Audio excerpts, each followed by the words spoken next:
Good evening. I'm Jay Barth, the director of the Clinton Presidential Library.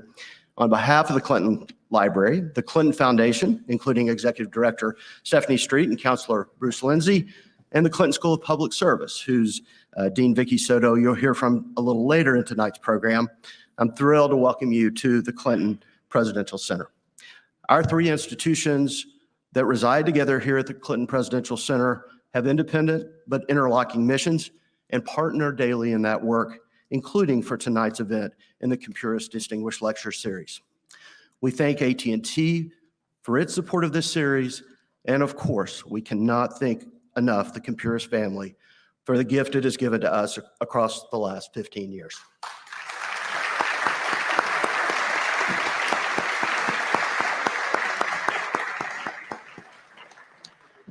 As many of you know, as Bill Clinton was coming of age in Arkansas, his observations and conversations about racial justice were central to the development of his personal and political worldview.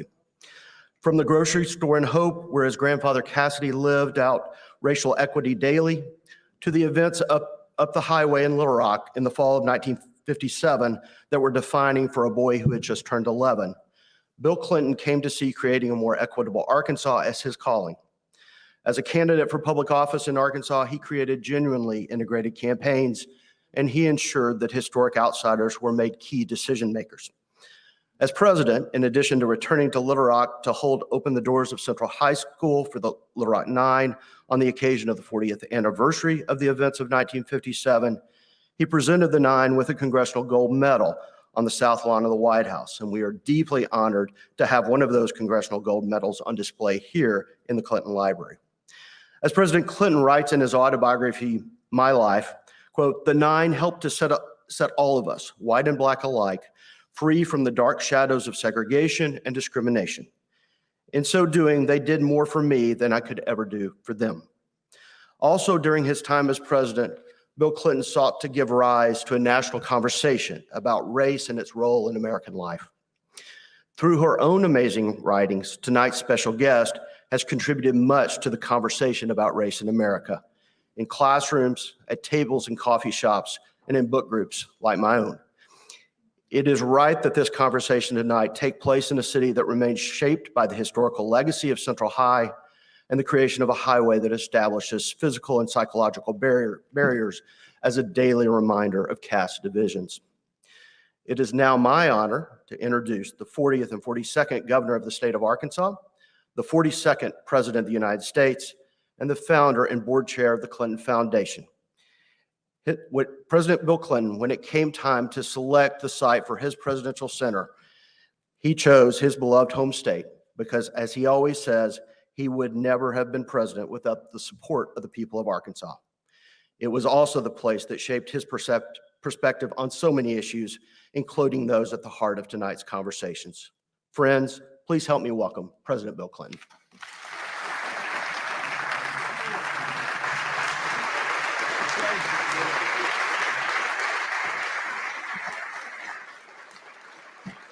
Thank you.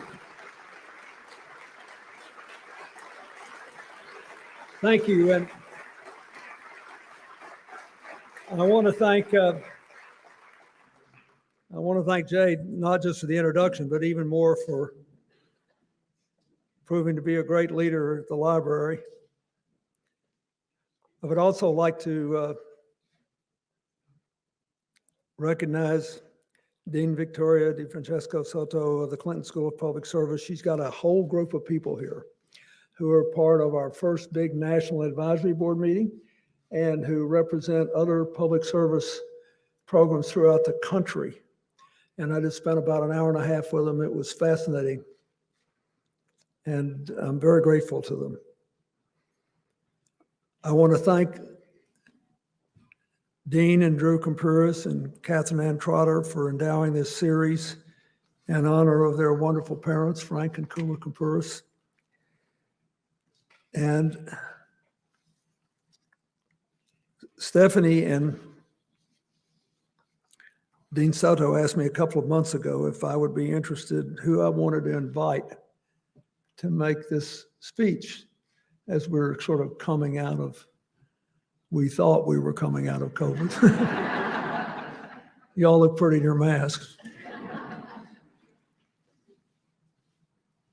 And I immediately said, invite Isabel Wilkerson. I had no idea if she'd come. I didn't know what the deal was, but I am deeply indebted to her personally. And we just had our first conversation, I think, ever backstage. But her first book, The Warmth of Other Suns, chronicled the great migration out of the South of Black Americans who went to other places. Of all the white people you know, I benefited the most from that migration because everywhere I went when I was running for president, in Chicago, in Detroit, in New York, look at Bob Nash nodding his head, right? Our whole campaign was based on people from Arkansas who left seeking the warmth of other suns. So I admit I am indebted to her for chronicling that great movement. But it was her book, Caste, that made me want her to come here and talk to you. It literally changed the way I thought about the world and deepened my understanding of it more than any book I've read in a long time. It forced me to rethink how our deeply embedded and often unexamined preconceptions in any number of categories may be rooted in the residue of a caste system, which most people in this room have long since disavowed. But it still makes people less worthy of feeling that they're seen and heard. I'm sure most of you have already read the book, but if you hadn't, you should. She describes how caste is the architecture of human hierarchy. It's like holding a society's X-ray up to the light.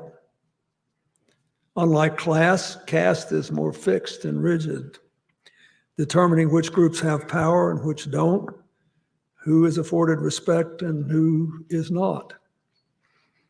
It is taught and reinforced through the tiniest elements and encounters in our daily lives. And as she said, forming warm grooves of comforting routines and unthinking expectations. She argues that in America, the lines of caste overlap those of race, and writes, race is the visible agent of the unseen force of caste. Caste is the bones, race is the skin. Even though America's caste structure has persisted for about 400 years now, there's still hope. He says, every time we truly see and connect with the humanity of another person in front of us, it helps to break down caste. I remember being struck when I first started working after I left office in the highlands of Central Africa with our AIDS project, where most people walked everywhere. There weren't even roads for most people. And when they met each other on pathways, one would say, hello, how are you? And instead of saying, I'm fine, they said in English, I see you. And it's so incredibly empowering. A simple way to say, you matter, I do see you.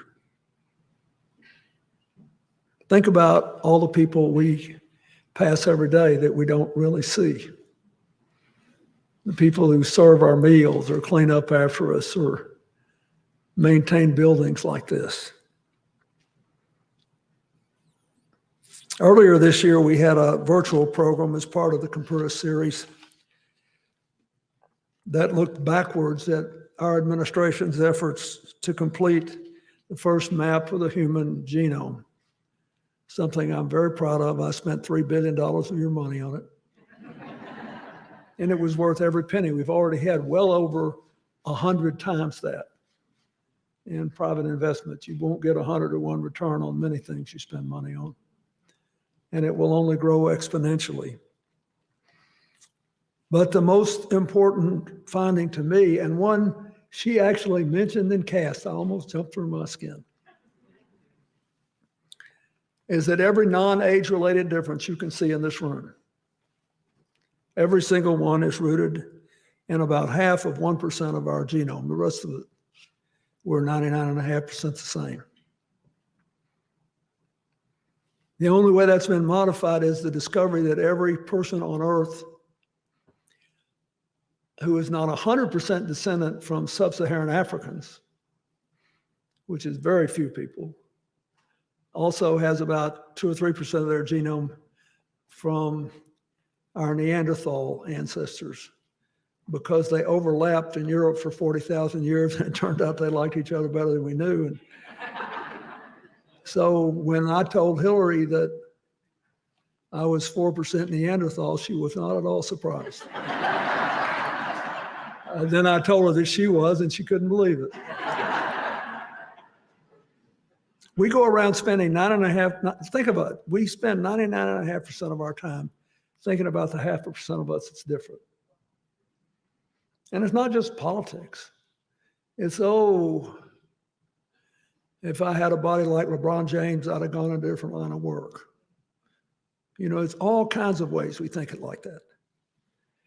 If we want our democracy to be around much longer, we better start thinking about the 99.5% we share and doing things that make sense. So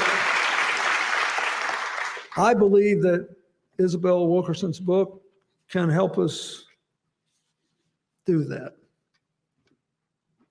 It is worthy of a lifetime of study. It is a magnificent gift to our country and to people all across the world. And I'm deeply grateful that she's come here to talk about it tonight. Ladies and gentlemen, Isabel Wilkerson.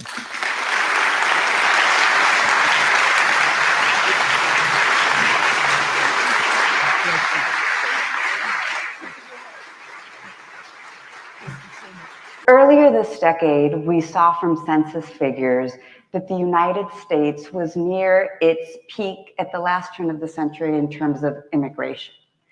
That we hadn't surpassed the numbers, but we're reaching them. And Ms. Wilkerson, you did a beautiful job in the book of talking about those earlier waves, the Ellis Island waves of immigrants who came, and how even though originally they were not deemed higher up within our caste system, they became white. And we know in social science, we have a lot of work that it looks at how you become white. So if you could speak to that, but also these newer generations that we're seeing immigrants from the global South. You have a crystal ball. Will we repeat the patterns that we saw during our Ellis Island days, or will something be different because of the types of immigrants we're seeing today? That is such a good question. It's unanswerable, you know, on so many levels. But one thing about Caste is that it's been consistent. And this is a reminder that race is a social construct, it's a social, political, and economic construct. It was a creation of human beings. There's no scientific genetic basis for race, and yet it's become a driver in so much of the policies in this country going back for so long. It's through our immigration laws that we can see the malleability of this idea of race, because there are so many people who are now recognized as being part of that category who were not part of the category in 1790, not part of the category in 1892, not part of the category in 1924. So it's through our immigration laws that we get to learn that the United States has laid out who fits in which category, that the United States has laid out what is its hierarchy and what is the caste system itself. And I think that, you know, over time, what we have seen is that the tent and the definition changes to meet the demands that the society is calling upon, or that the dominant group seems to require at that time.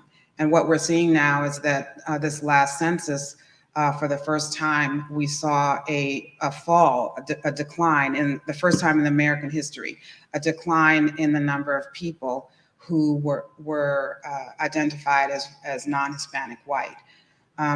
This is a major sea change in the way we perceive ourselves as a nation. I mean, we're facing an existential crisis potentially if the country wants to see it this way, and I would hope we wouldn't. I would hope we would see it as an opportunity to reimagine who we can be, reimagine how we can be a stronger nation by harnessing the strengths of all of our people. But we also know that there are multiple parallel tracks that certain people in this country are on, and there will be people who will find that very threatening. And what will happen when people feel threatened by a potential demographic change in this country? And that's one of the looming existential questions that we're facing as a nation. 2042, 2045, those are the years that the census has estimated would be the time of this shift. And the question is, what will we do? We have 20 years to prepare for this. We have 20 years to think ahead. And we can already see the response by people who are frightened about this. I mean, many of the changes that I think we see in public policy and some of the decisions that are coming down are reflective of that fear, reflective of the concerns, and reflective of an effort to try to shore up or build up or somehow protect the entitlements or the positioning of those who've historically been in the dominant group. That's what we're seeing. In the book, toward the end, you recount a story with a plumber who came to your house. For those of you who've not yet read the book, it has a somewhat happy ending, but this individual, you could tell off the bat, had antipathy toward his outgroup. He was a white male. And if you could talk to us about how we got to that happy ending, what were you able to do in that exchange to shift the protocols of caste that were dictating the engagement between the both of you?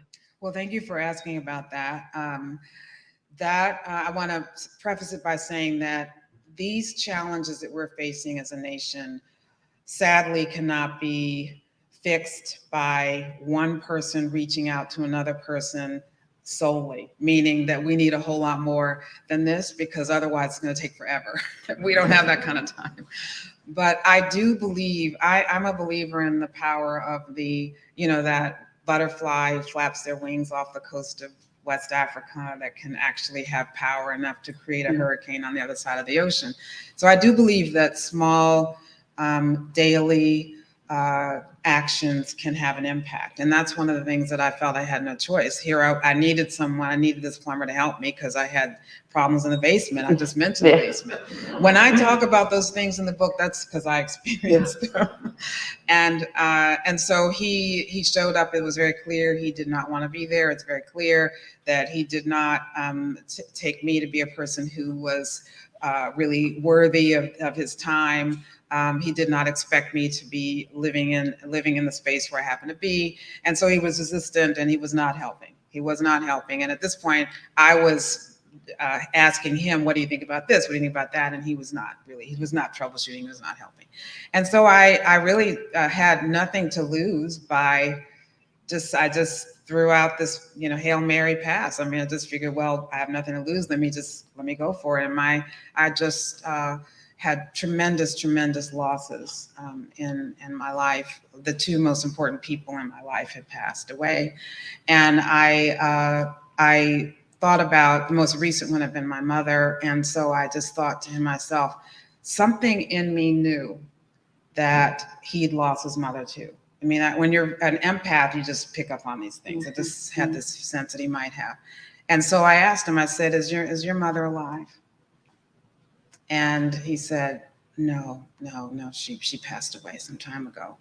And that was the bridge, that was the spark, that was what was necessary to awaken him to our mutual humanity, to get him to see beyond what he had assumed, to get him to see past the superficial that is, again, of such little consequence. That is not what makes us different. The things that we see are not the things that make us different.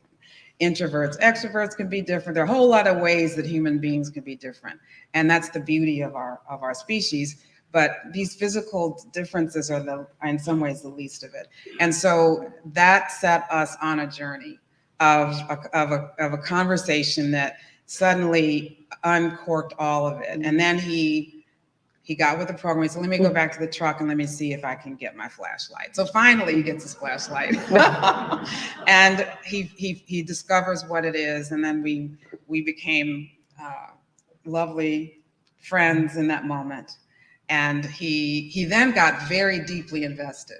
He went from being uninterested to being so totally invested that he left and then came back because he thought he'd forgotten to do something that needed to be done in the house. So that was the bridge. That was what we did.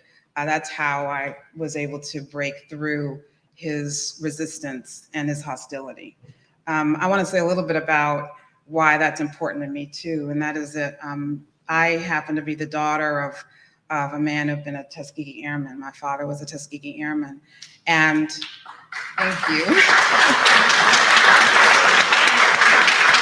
And I had a wonderful, wonderful father. And he, like many of the Tuskegee Airmen, after the war, they were unable to work in the field that they clearly had shown themselves to be brilliant at. And they all had to remake themselves. Some of my father's friends went to dental school. They all had to do various things. My father went back to get another degree, a second degree, and this time he became a civil engineer. And my father was a civil engineer in Washington, D.C., where I was born and raised. And he became literally the builder of bridges. That's what a civil engineer does, and that's what he did. So I'm the daughter of the builder of bridges, and this is something that is so deeply important to me, the idea of being able to cross those boundaries. And that's why that moment with that plumber was so meaningful. And so a way that I wanted to end the book, because I wanted people to be able to see the possibilities. What it does is it shows that each of us, in spite of the fact that we need to work on the structural piece, we need to work on the policy, there's so much that we know needs to happen in this country. But in the meantime, there are things that each of us can do. We can reach out across the divide. We can see ourselves and others that we've been told are different from us. We can have that compassion. We can show that empathy. We can show a sense of connectedness to other people in that moment. And I think that you can change lives in that way. You can make somebody's day. And how beautiful is that? I know that building bridges, not the physical bridges that your dad did, but the bridges between people. Well, this is true. This building is a bridge. This is core to President Clinton and to his legacy and to my mission and to the mission of those of us here who support the work of President Clinton is in building bridges. Yes. Building bridges through our future generations of leaders, our students, our community members here. All right, I'm getting the 5-minute flag. And I'm still going, okay, all right. 2 questions, because I want to talk about generations. We have seen so many changes just in the last 2-3 years, but also looking at the larger arc within the last 50 years, last 70 years. How do we see caste manifested throughout the different generations within families? Well, caste caste is passed down through the generations. I mean, the way people learn, the ways that they're supposed to move about in the world, the sense of where one belongs in the hierarchy is something that's passed down through the generations. I would like to believe, I mean, one of the things about my hope is that we can transcend these artificial divisions. And one of the artificial divisions is age itself. I mean, ultimately, age is a form of caste. I mean, everyone, regardless of where one was born in the hierarchy of one's country, will ultimately be a part of a caste that our country has historically not valued, and that is other countries, the old countries where many of our people come from originally, elevate and honor people who are seniors, people who are older and wiser. And I think that we happen not to do as good a job of that as other countries do. And so one of the things I would say is that I push back against the idea of even dividing ourselves up by generations. We're one people, all of us alive today at this moment. We are here in this space. We are here experiencing whatever's going on in the world right now. We are here together in this moment. And so if we're pushing against caste, that means we're pushing against all the divisions that might be created to divide and to rank and to show some people being more valuable than others. So I push against that. I push against it because I think it keeps us from recognizing what we all have in common. People could be the best of friends with someone that they've been told they have nothing in common with. You know, a teenager could be wonderful friends with someone in an assisted living center. I mean, I just think I see the possibilities of connection as opposed to the divisions. That said, obviously, we're in a state of tremendous division in our country, and I really hope that that people who are searchers, people who are looking for ways to make connections and being more embracing of all people would be able to have an influence on those who are in their world. In other words, we need to use our spheres of influence. The era that we're in calls for us to do everything we can because we do not have time to waste. There's no time for division. There's no time for tribalism. There's no time for separation on these perceived differences. We don't have the time. The planet doesn't have the time. We as a country do not have the time. Democracy does not have the time. And so what I am saying is that we need to recognize that all of us are one.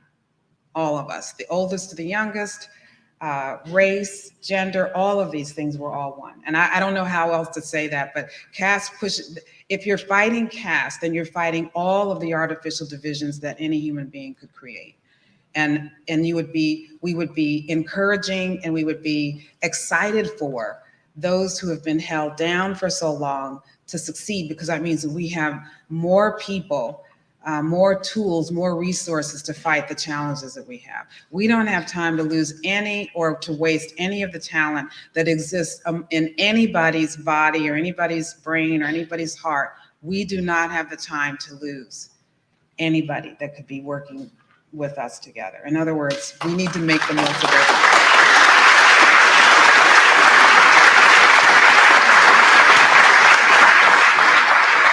I got more time. Okay. Yeah.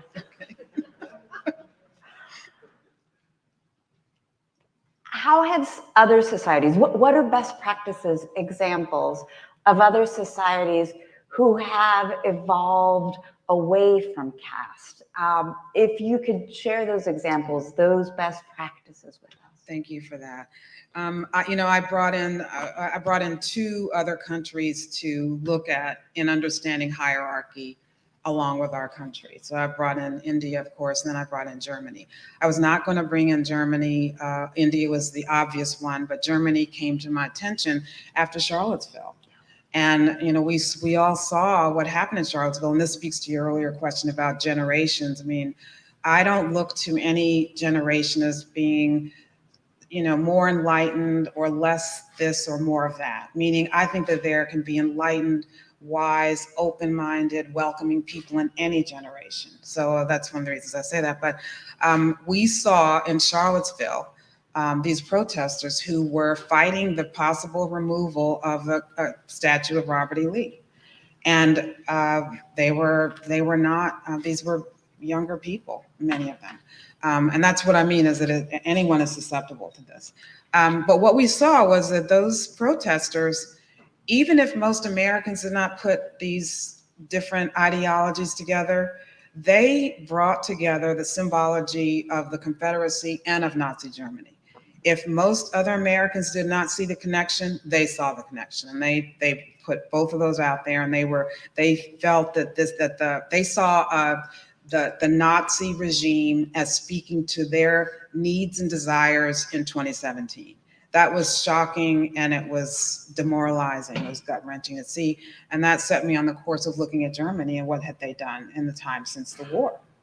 And one of the things that I discovered, I had no idea, and I think most Americans would not have known, that the German eugenicists in the years leading up to World War II, in the years leading up to the Nazi regime, leading up to Third Reich, that German eugenicists were in dialogue with and consulting with American eugenicists, that American eugenicists were writing these books that were huge bestsellers in Germany, that Hitler himself was reading these books and considered one of the books written by an American eugenicist to be his Bible. I mean, this is just stunning and shocking to discover this. And then it turned out that the Nazis they needed no one to teach them how to hate. They did not need to look anywhere to learn how to hate, but they actually studied our laws related to immigration and anti-miscegenation laws. They studied American jurisprudence as they were building what would ultimately become the Nuremberg laws. This was just stunning to recognize. And that was what set me on the path of looking at that country. In the decades since then, they have done a lot of work. Now, they're forced to do a lot of work. I mean, there was a war that ended the Nazi regime. But since that time, the country has found ways to incorporate that history. They do not run from the history. They incorporate that history into everything that they do. There are no statues, no street names, no schools named after any of the perpetrators of the horrors in that war. There is nothing left to show, to honor, or to memorialize them. All of the monuments and all the memorials are to those who suffered as a result or those who fought against the Nazi regime. There are many, many monuments, and they're all to those who suffered and who fought against Nazism. That is very different from what we do in this country. It's very, very different. I was just actually in Berlin, and I was talking to someone who's trying to get citizenship there. And they said that on the form, one of the things that they have to agree to and acknowledge is that they have to then, anyone who becomes a citizen there has to embrace and accept the sense of blame and shame and responsibility for what happened in the war. Meaning these are people who were not here, not alive, obviously, during the war. And yet here they are, new citizens who, in order to become citizens of Germany, have to acknowledge what happened before, take responsibility, assume responsibility, and work to make sure that it never happens again. That is written. That is what they do. That's one way to reconcile and to atone for what has happened in a country. And that's how you're able to move forward. That's one out of many, many things that they do.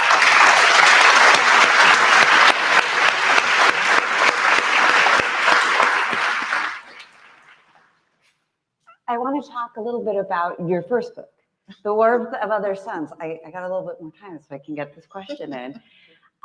So we see in this book the discussion about the Great Migration, but from census numbers, recently we've also seen a reverse migration to the South. Charles Blow, not too long ago, your former colleague at the New York Times, had a piece saying, "Follow me back to the South." So if I could get your take, Ms. Wilkerson, first on the nature of that migration, and then also what the implication of what that will be in terms of the caste system, in terms of racial oppression that still lingers in our region. Yeah. Well, first of all, here we are in Arkansas, which is a part of the South, and I am pro-migration in all its forms, so I'm in favor of anybody that wants to migrate. I'm all for it. I, however, do not refer to it as a reverse migration because I do not believe that coming back to the South is, I think of reverse means you're going backward, you're literally going backward when you go put your car in reverse. I do not believe that coming back to a state in the South is going backward.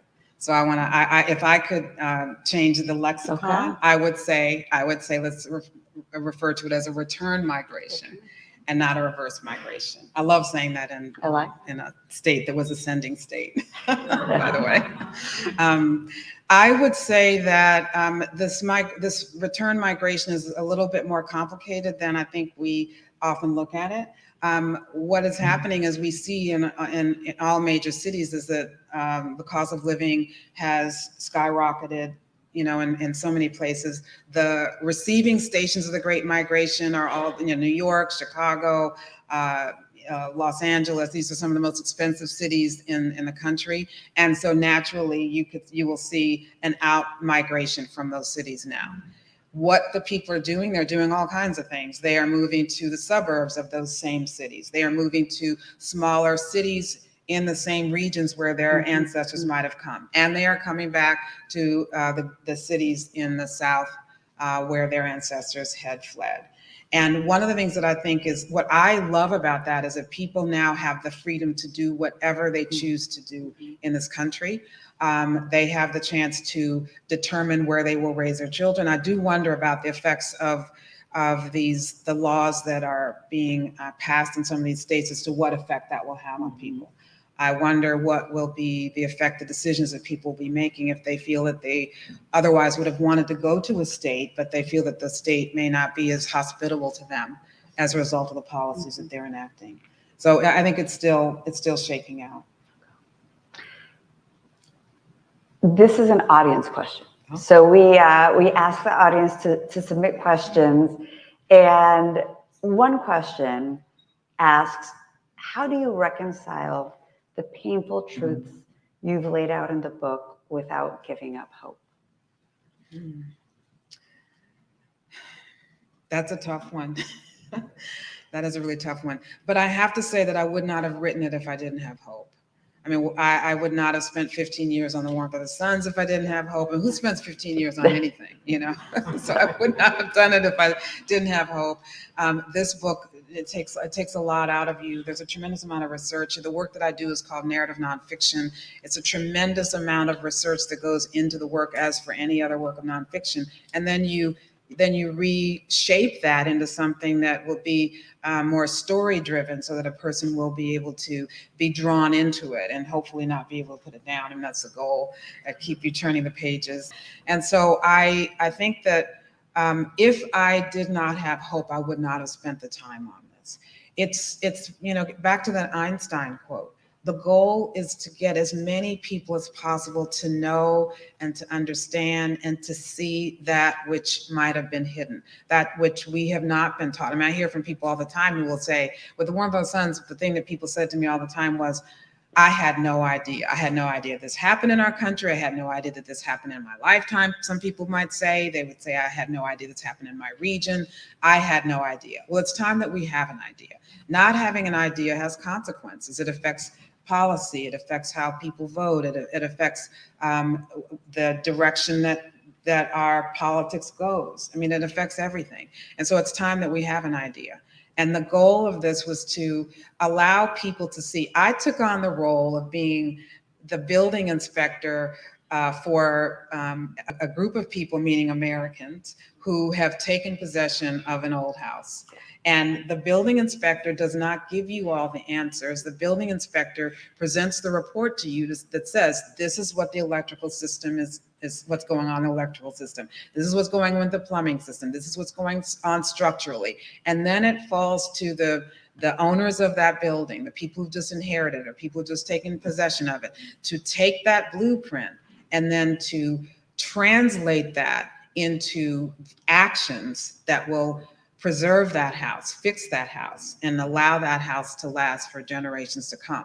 And that was the goal of all of this. My hope was that if I could get this out here, if I could get this out into the world, that then people would be able to see, people would be able to make the connections themselves. People would be moved to action and they would know what they could do in their lives. The goal is for us to, in our spheres of influence, do everything that we can once we have the knowledge that we otherwise would not have had, because we didn't learn this in school. I mean, this is something that's only now really coming out. And so this means that we now, once you know, then the responsibility is on all of us to act.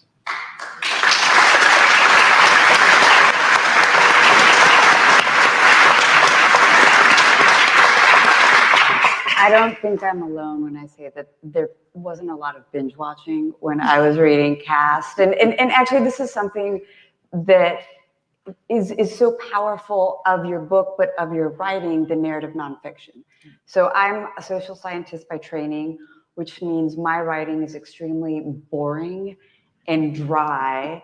And I so appreciate your work because you integrate all of this tremendous research done by social scientists throughout the decades, going back into the 20s and the 30s and even further back, but then captivating us like we are here today.